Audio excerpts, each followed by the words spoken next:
Hey there, it's Ben here from the Fibreglass Factory. I just want to take you through the process of how to fit the HZ front spoiler. So the first part of the process, we test fit and we get it to line up. You just play with it and get it to line up as best you possibly can where you want it to sit. If we need to do any grinding, taking bits out of it so that it fits exactly where we want it, filing, we can do that.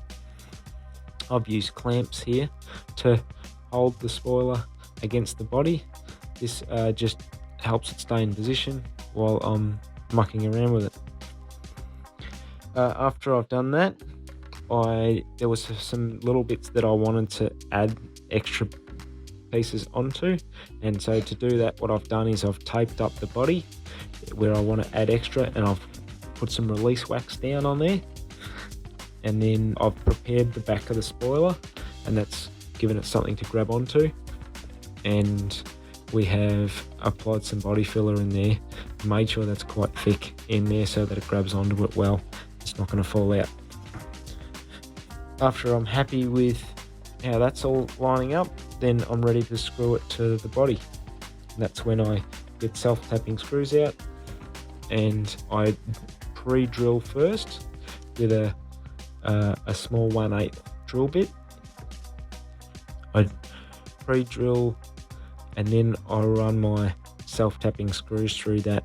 The reason I put a pre-drill through first is because I don't want to I want to make sure that the hole is in exactly the place that I want it to be in, and self-tapping screws are not always as accurate as using a drill.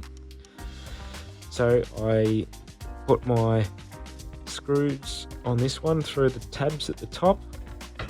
I put one at the back of the guard. I screw the spoiler together in the middle. We also put a couple of screws in the middle just to hold the spoiler snug against the front apron.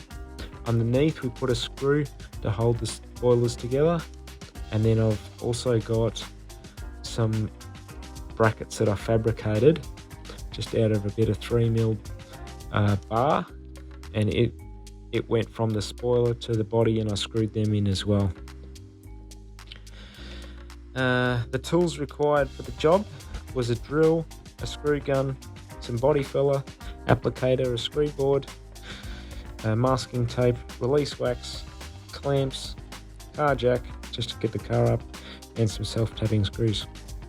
Once the final fit has been done and it's been all screwed on and you're all happy with it, then you can remove it so that you can paint it and then get it back on the car. Thanks so much for watching. See you on the next video. Don't forget to subscribe.